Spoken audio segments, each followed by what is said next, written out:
Hi guys, this is Rian. I'm just here to share some information with you. And we all know that governments and world events and all these things are orchestrated, architect, engineered, and that they leave traces to the architects. Now, as Christians, we know that the Lord is coming again. We're unsure of when, and somehow in our minds it's easy for us to make this date like way into the future, 3,000 years from now, when we're not around here anymore. And it sort of causes us to be a bit more slack as Christians, according to my opinion. I'm not saying this is true. I'm just saying this is what I experience. And I need to share some information with you, which hopefully my motive is not to drive fear into people, but to make us excited about the coming of the Lord, and to make us aware of the fact that it might be a lot closer than what we think, and thus lead us to live our lives as Christians in with a sense of urgency, to live and strive for holiness right now, and to live out our lives as Christians as better testimonies and witnesses for Christ. So hopefully this motivates you and doesn't drive fear into you. We didn't receive a spirit of fear, but I believe the information, as we build up our knowledge of what's happening in the world around us, it motivates us to serve as better Christians. Now, what I'm sharing with you today is something that I don't think lots of people know. And I believe that to a great extent the architects try to keep it secret as much as possible in fulfilling their plans. Now, we know that the word in various places teach us of the days that's coming, tribulation period, end of the world, that type of thing. And based on that, throughout the ages from long ago, certain societies, secret organizations, have begun their plans to actually fulfill God's plan, but they believe it's their plan, and they believe they're in control of it. Now I just need to share with you how far I believe these plans have already gone. Now this is the first video I'm hoping to make. I hope to make a few more. There's several things I want to share, but let's start with this one. Now we know that the New World Order, I would dare say that there's another name for them. I don't know if you've heard of it, but the Illuminati, who's at the head of all of this. The New World Order is one part of it. The New World Order's plan is to have a one world system with a one world government, a one world money system, and a one world religion.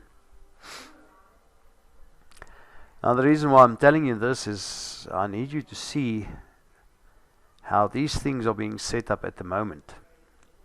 What we see in this picture here is an obelisk monument that was raised up. This one is in London, and it was brought over from Egypt, from the city On, or Heliopolis, the city of the sun, by the Knights Templars. They had a trading post here on the River Thames, so they built it here on the banks of the River Thames. They got the two sphinxes there on the sides that represent the mythology and mysticism and all those things that are the religions of the Egyptians. The obelisk represents the male sexual organ. It's a phallic symbol. And it's all part of their worship to deities and gods. The two sphinxes not only represents their mysticism and all those things, it also completes the picture of the male sexual organ with the two shapes symmetrical on the sides of the phallic symbol. Now this was built in 1878 under the reign of Queen Victoria.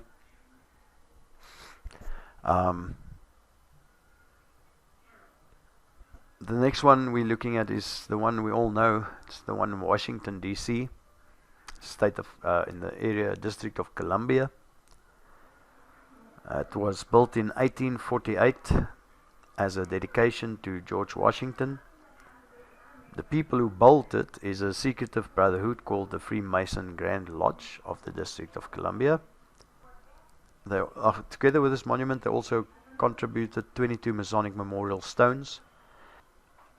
The monument was funded by 250 different Masonic lodges, including the Knights Templar Masonic Lodge. Interesting to see how here in America, the Knights Templar is also involved in erecting this phallic symbol, as they did in London. The third one's also a well-known one, the one in St. Peter's Square in the Vatican. This one just has some extra features. The phallic symbol of the obelisk itself, and then the building that's built around it, the round shape, represents the vagina, the female sexual organ. It's strange to see how these people always have sexual things in their false pagan religion. Everything's connected to sex. But yes, that building there in the back represents the vagina. This is the phallic symbol, and then the long road that comes out of this represents the birth channel.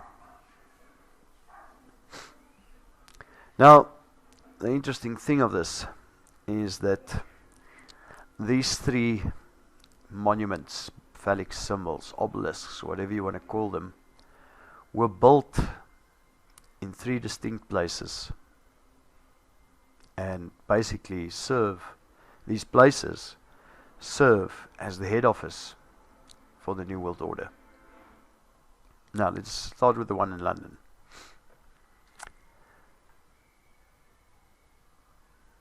These three places are basically all three independent nations. London not completely, but in a sense. Which means they have their own laws, they have their own tax system, their own police force, their own flag, their own constitution. They don't fall under the authority of the rest of their country. So they're basically a state of their own, a country within a country. Now, London, there's two Londons. There's the City of London, which is a 1 square mile city within London as we know it. It's a 8 or 9 blocks square in the city. That is the City of London. These two Londons have separate mayors. They collect separate taxes. They fund separate police forces. They enforce separate laws. The City of London has its own separate flag and crest, while London City does not. The Mayor of the City of London has a fancy title, the Right Honourable the Lord Mayor of London. And he rides around in a golden carriage to Guildhall, while the Mayor of London wears a suit and rides a bus. The Mayor of London has no power over the Right and Honourable Lord Mayor of London, or City of London. And what's unique is that the City of London is a corporation and older than the UK, older than the United Kingdom. And it has a representative on the United Kingdom Parliament through a person known as the Remembrancer, and he's present to protect the city's interest. Now that's the City of London, not London City. I hope you get that picture. We get London City, the biggest city that we all go to and all those things, and within that there's 8 or 9 blocks that is registered as the City of London, which is run by a corporation, the Rothschild Bank. Inside the City of London, you can find the following: the Rothschild controlled Bank of England, Lloyd's of London, the London Stock Exchange, all British bank head office, the branch offices of 384 foreign banks, 70 USA banks. Fleet Street newspaper and the publishing monopolies are also there. Headquarters for the worldwide Masonry, Freemasonry, and headquarters for the worldwide money cartel known as the Crown. Now the City of London, this block inside London, the City of London is controlled by the Bank of England, a private corporation owned by the Rothschild family. And after Nathan Rothschild crashed the market, the English stock market in 1812, they took control of the Bank of England. And the Queen refers to the City of London Corporation as the firm, but it's known as the Crown, not representing the royalty of London, because the Buckingham Palace is in London, it's not in the City of London. And the City of London is not part of England. The City of London directly and indirectly controls all mayors, councils, regional councils, multinational and transnational banks, corporations, judicial systems through the Old Bailey and the Temple Bar and the Royal Courts of Justice in London, the IMF, the World Bank, the Vatican Bank. The Rothschilds and Sons in London has an Italian subsidiary called Torlonia, and that controls the Vatican Bank. European Central Bank, United States Federal Reserve. It's secretly controlled by 8 British-controlled shareholding banks. The Bank of International Settlements in Switzerland, which is also British-controlled, and oversees all of the reserve banks around the world, including our own. And the European Union, the United Nations organizations. The Crown controls the global financial system and runs the governments of all Commonwealth countries, and many non-Commonwealth Western nations as well, like Greece. And the Crown traces back to the Vatican, which is headed by the Pope, who, by the way, owns American Express. In essence, the City of London Corporation would become the One World Earth Corporation and would privately own the whole world. This is a scary thought. 8 blocks in a city will own the whole world. Now the one in Washington DC, same story. Washington DC, District of Columbia, is not part of the USA. It's 10 square miles of land. It has its own flag, own independent constitution, and this constitution operates under a tyrannical Roman law known as the Lex Fori. The District of Columbia Constitution has nothing to do with the American Constitution. The Act of 1871 that was passed by Congress in America created a separate corporate known as the United States and Corporate Government of the District of Columbia. Thus DC, the District of Columbia, where the White House and all those things are, acts as a corporation through this act. The flag of Washington's District of Columbia has 3 red stars. And these stars denote the District of Columbia, Vatican City, and the City of London. Now we can go into the history, show you where all the treaties were signed from 1606 already. The first thing was signed to institute this, okay, to get to this place where this will be an independent state on its own. But I'm not going to go into all of that now. I've got lots of proof, so if you need it, I'll send it on. The Vatican City, it's not part of Rome. The Vatican City is basically the last and true remnant of the old ancient Roman Empire. So is the State of Israel, said to be a Roman outpost. The Vatican's wealth includes investments with the Rothschild Bank in Britain, in France, and in the US, and with oil and weapons corporations as well.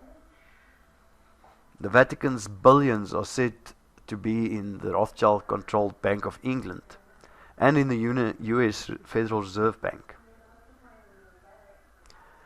The money they own is more than what banks, corporations, and even some governments have. And people are asking questions: if they preach giving, why aren't they using all that money to serve the poor? Now, the Vatican has accumulated its wealth over the centuries with indulgences where people can buy little statues to secure them a place in heaven. The popes have sold tickets to heaven. Today they're harvesting souls in Asia as a third millennial goal. Now, together these three cities have under their wing various societies and groups placed globally with their own. So they have no contests with their global plan. And they do have a global plan. There's a society called the Fabian Society. It's one of these entities that were created by them in 1887. And they basically are a mixture of fascism, Nazism, Marxism, and communism.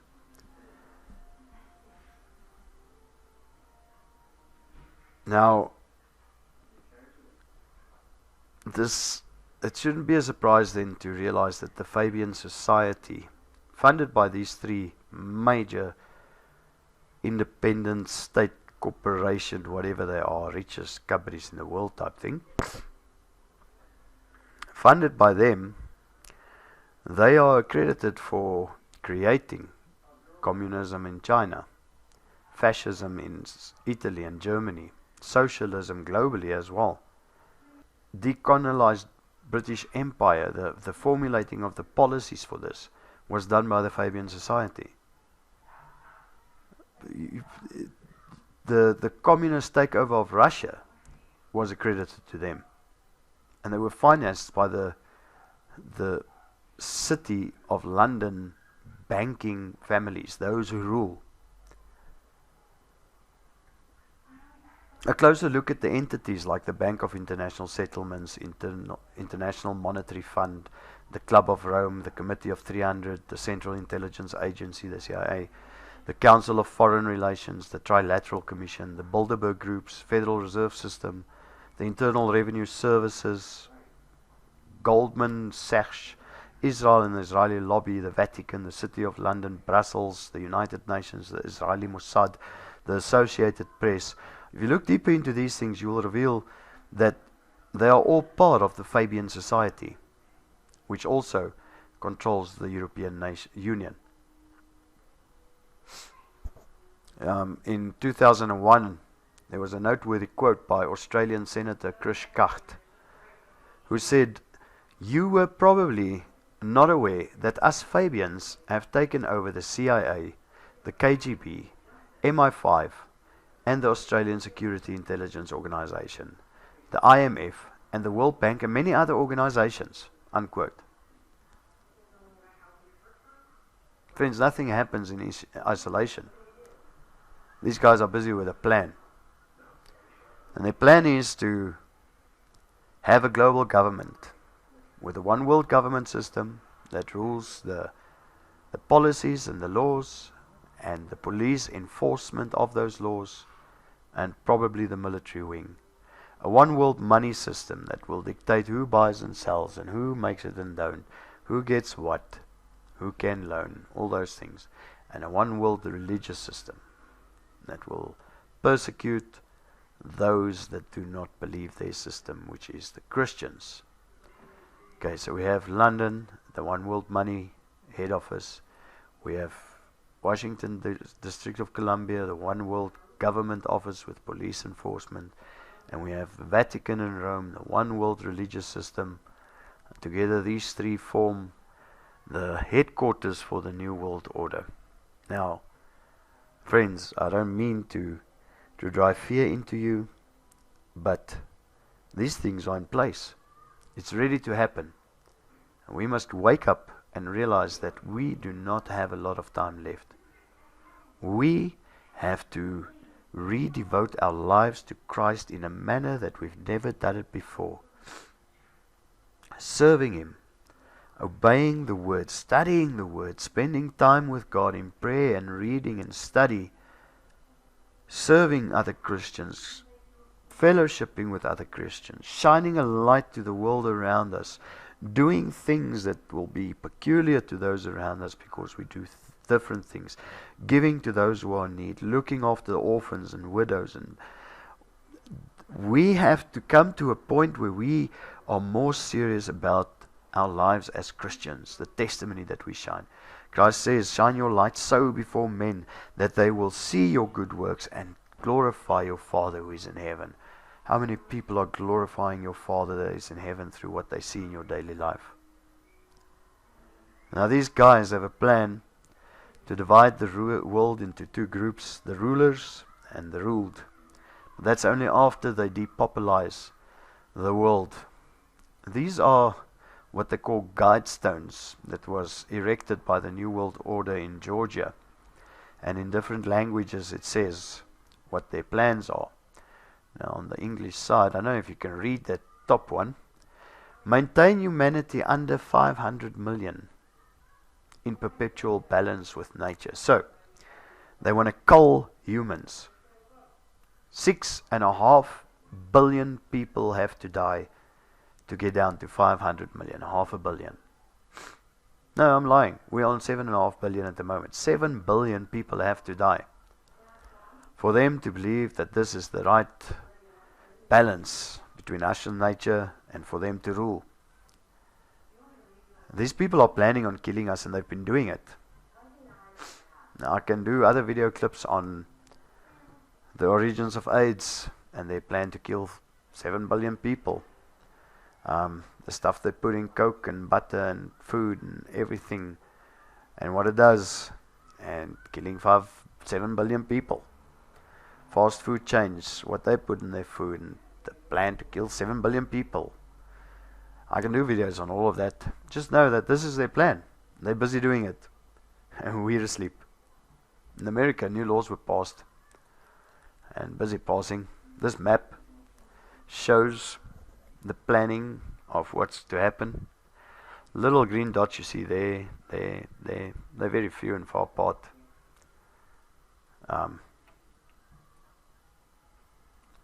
See here, there's one there, one there, one there. Those are the only places where humans will be allowed. All the red is no-go zones at all. Little or no human use. Yellow, buffer zones, highly regulated use. You're not allowed to stay there, but you're allowed to travel through there. Normal use is green. Friends, they're busy taking back the country, moving people to city areas where they can control the flow of food, manage you, make sure you're under their authority, and that you stay subject. The rest of the country, they're taking back. They don't want you to own property. I've got various video clips on farms that's been taken over by the American government illegally with force. Where the American citizens are fighting against this, but it's happening. They're busy cleaning up these red areas, the yellow areas. So yeah, it's time for us to wake up and realize things are happening. I hope this doesn't scare you, but inspires you to realize that time is coming. We must be ready. Time to stop playing games, live our lives as we're supposed to. As Christ has made us in Him to live.